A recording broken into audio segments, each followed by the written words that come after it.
Repent, come back to Allah. Allah forgives all sins, come back to Allah.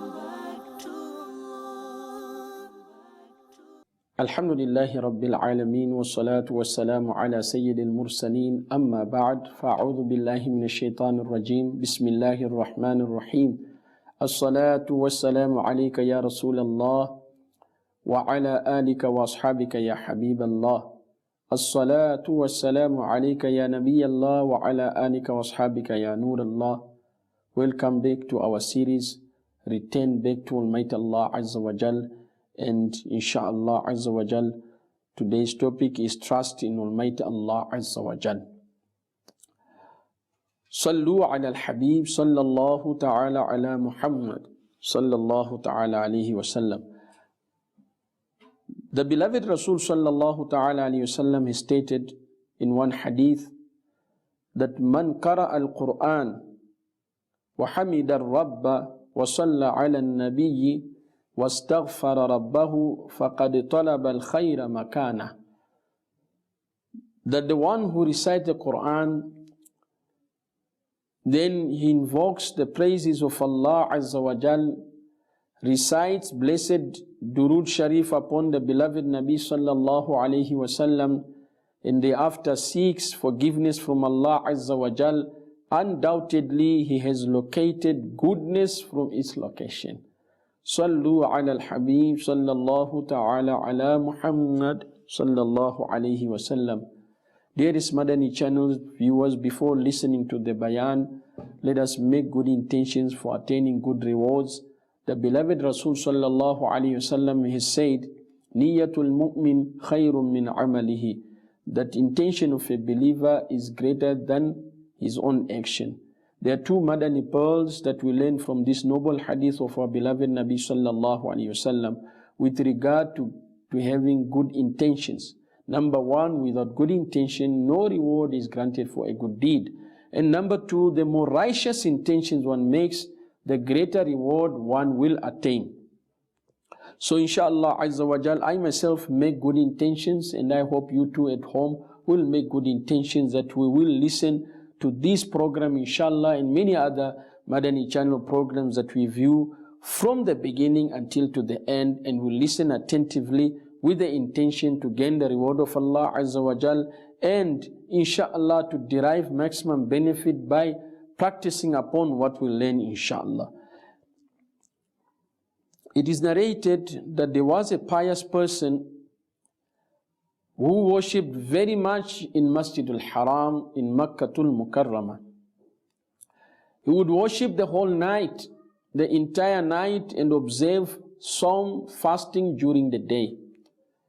Every evening, a man brought him 2 loaves of bread. He would break his fasting with them and would get busy with ibadat until the next day again. One day, a thought crossed his mind. How is the trust in Allah Azza wa Jal that I am relying on the bread given to me by a human being and did not trust Allah Azza wa Jal, the provider of sustenance to all creation? That evening, when the man brought the loaves of bread, the worshipper returned them. 3 days passed. When his hunger intensified, he pleaded with Allah Azza wa Jal. That night he had a dream in which he saw that he was present in the divine court of Almighty Allah Azza wa Jal. Then it occurred in that dream where he was asked, why did you return what I sent to you through my bondsmen? The worshipper humbly replied, a thought came to me that I relied on a man instead of relying on you, my Rabb, O Allah Azza wa Jal. Allah Azza wa Jalla said, who kept on sending you the loaves of bread? The worshipper humbly replied, Ya Allah Azza wa Jal, only you are the provider. Then that worshipper was ordered, now do not return when I send you. In the same dream, He saw that the man who used to bring the bread was also present in the divine court and was asked, "Why did you stop giving loaves of bread to this worshipper?" He humbly replied, "Ya Allah Azza wa Jal, you know it well." Then Allah Azza wa Jal asked him, "O bondman, to whom did you give those loaves of bread?" The bondman replied, "I used to give in your path." He was then ordered, "You carry on with your deed. Jannat is your reward in return for this deed."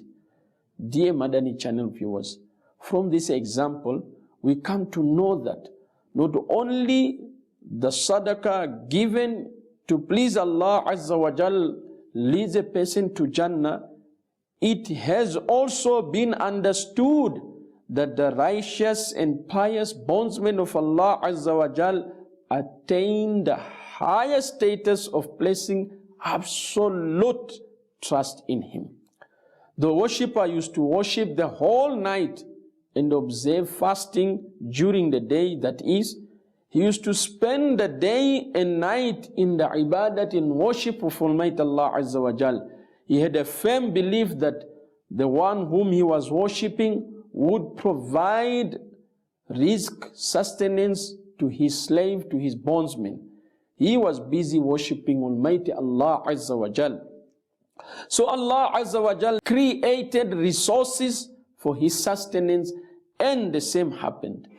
Every day a person would come in the evening and we give him 2 loaves of bread, that which he would break his fast, and then he would get ready to worship again and again. Surely placing such absolute trust in Allah Azza wa Jal is the habit of his beloved bondsmen, the beloved sincere worshippers of Allah Azza wa Jal.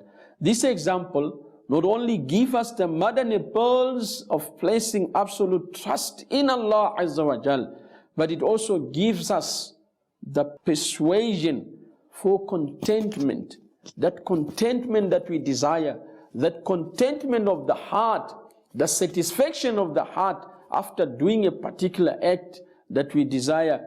Just ponder, when we observe the obligatory, that compulsory fast of Ramadan, we gather many types of nice and great blessings for eating at iftar.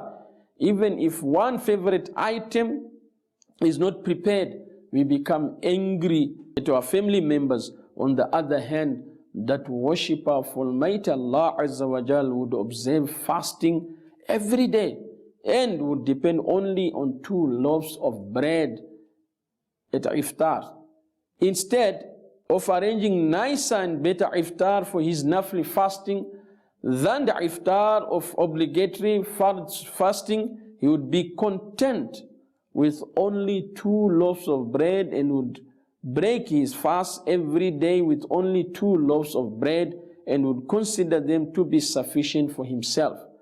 We should also form the habit of being content. Today, a large number of Muslims are found suffering from shortage of sustenance and blessing in their wealth.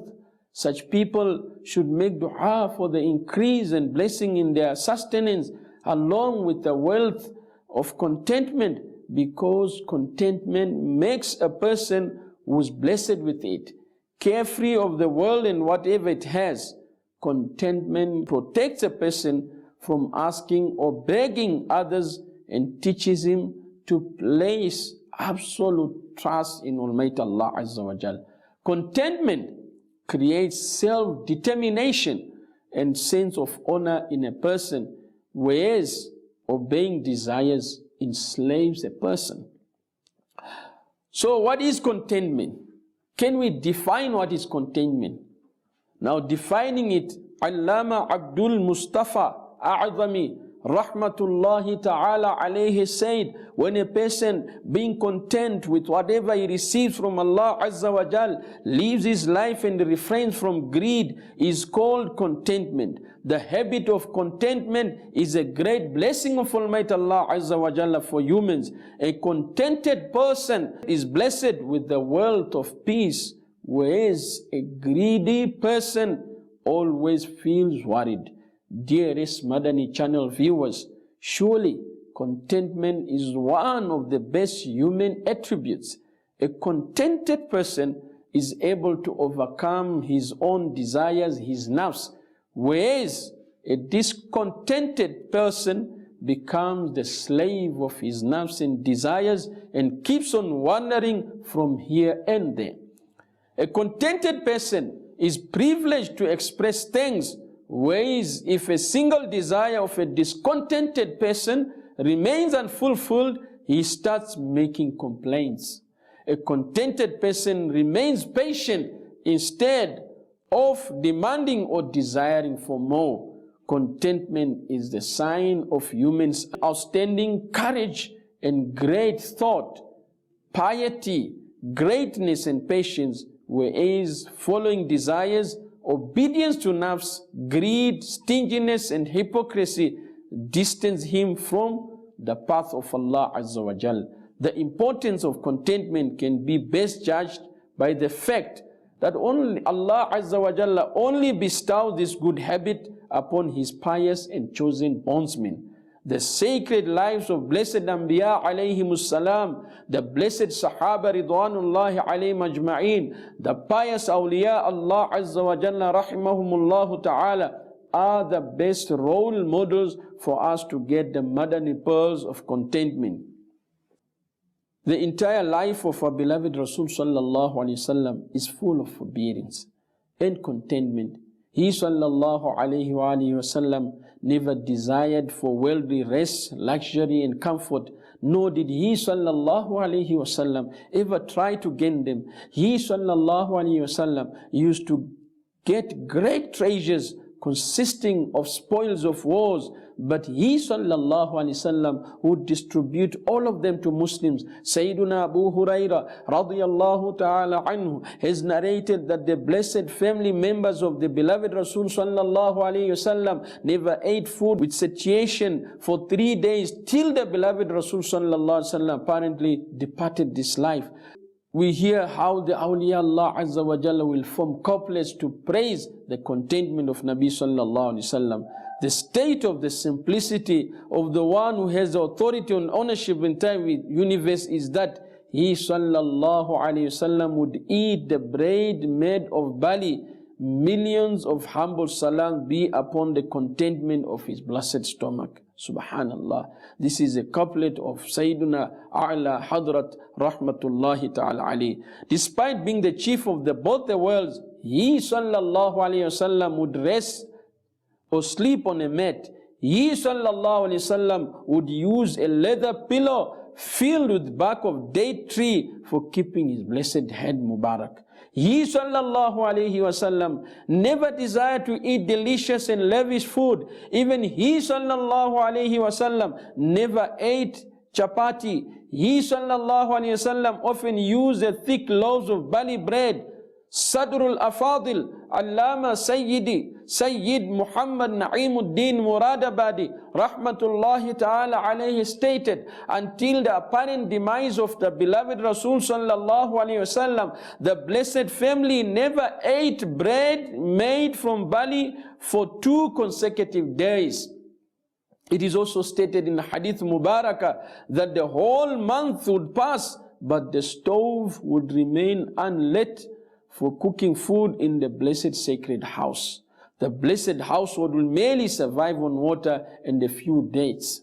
Sayyidina Umar Farooq A'adham radiyallahu ta'ala anhu is narrated, "O people, if I had wanted, I would have eaten better food than you and worn better clothes than you, but I want to save my luxury and comforts for my hereafter."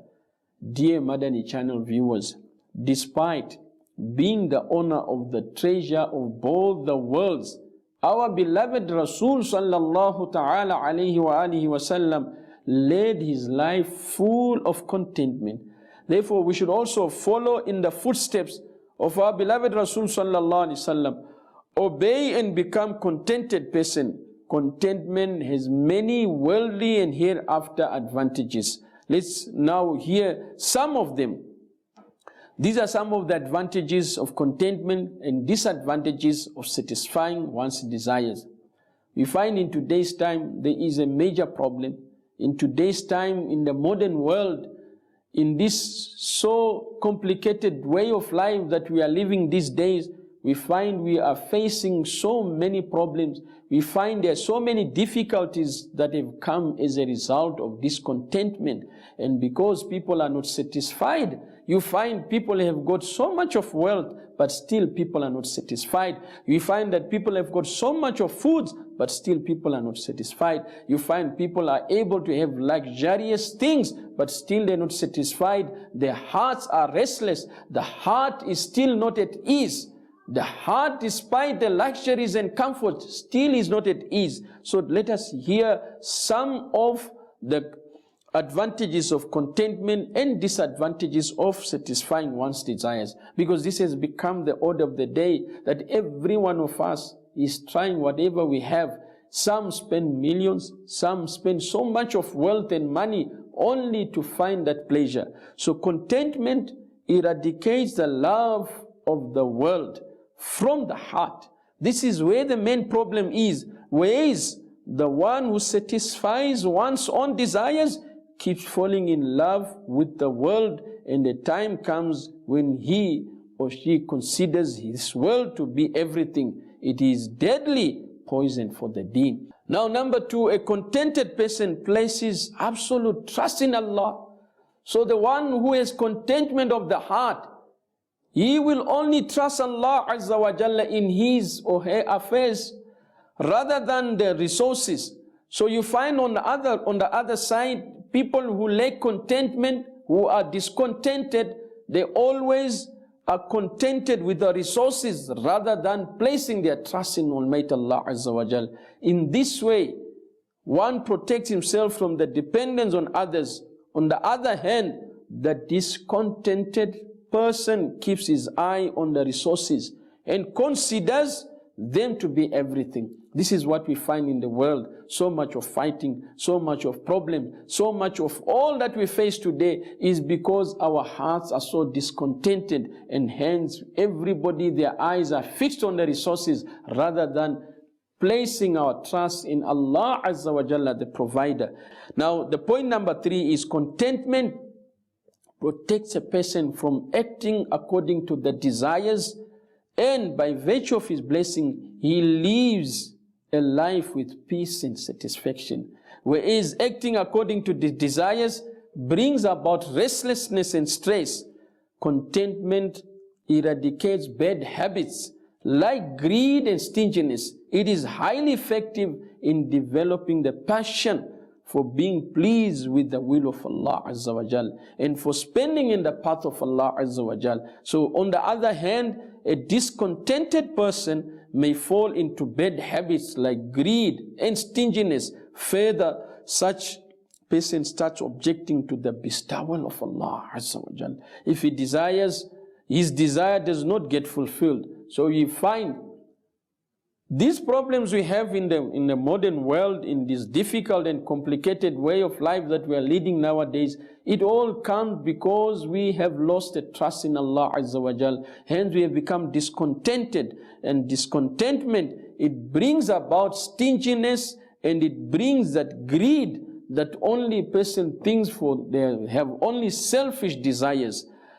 Now, point number five is that the biggest advantage of contentment, if one places his or her trust in Allah Azza wa Jal, and they are contented with what Allah Azza wa Jalla provides, what is the advantage? The advantage of contentment is that due to it, one attains the pleasure of Allah in his beloved Rasul Sallallahu Alaihi Wasallam. The beloved Rasul Sallallahu Alaihi Wasallam, he said, good news is for the person who is guided with deen and gets sustenance as per his need and is contented with it. Dearest Madani Channel viewers, like contentment, absolute trust in Allah Azza wa Jal is also amongst the attributes which makes the character of a person best. Contentment and absolute trust in Allah Azza wa Jal have deeper relation to each other. Contentment is the staircase to the absolute trust in Allah Azza wa Jal. Contentment persuades a person to place absolute trust in Allah Azza wa Jal. And depending on less wealth, he trusts Allah Azza wa Jal. Absolute trust in Allah Azza wa Jal is one of the very important duties of the wajib and obligatory acts of our iman.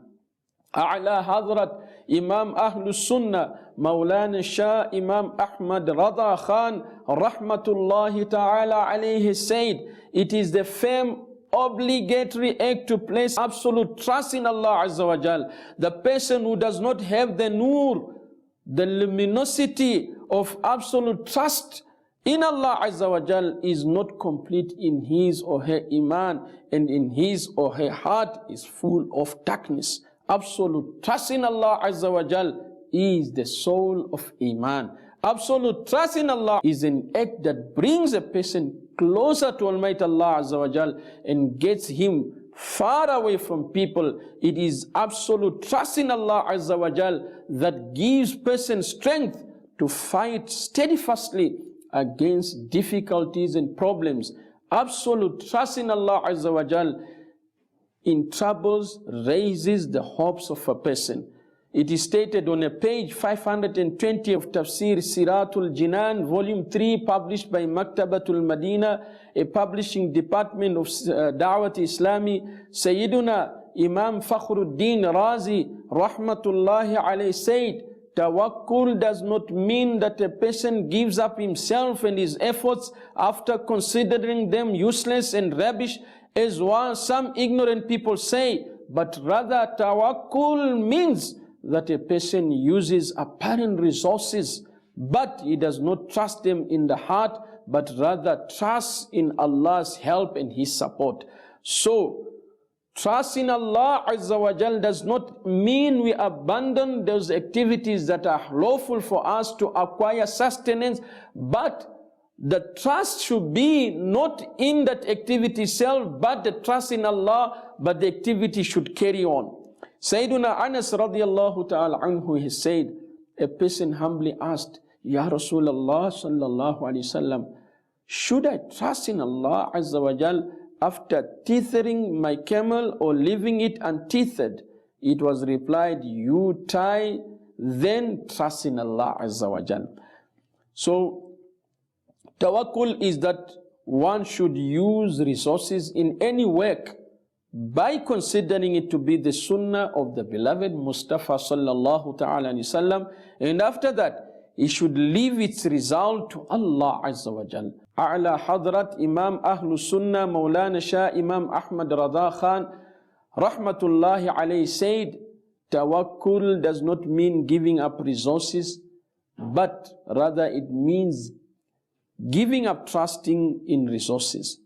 It is not tawakkul to give up resources, but rather not trusting in the resources and trusting only Allah Azza wa Jal. It has been narrated that a very famous person sat in the foot of a mountain after giving himself away from people and started saying, I will not ask anyone for anything until Allah Azza wa Jalla gives me sustenance.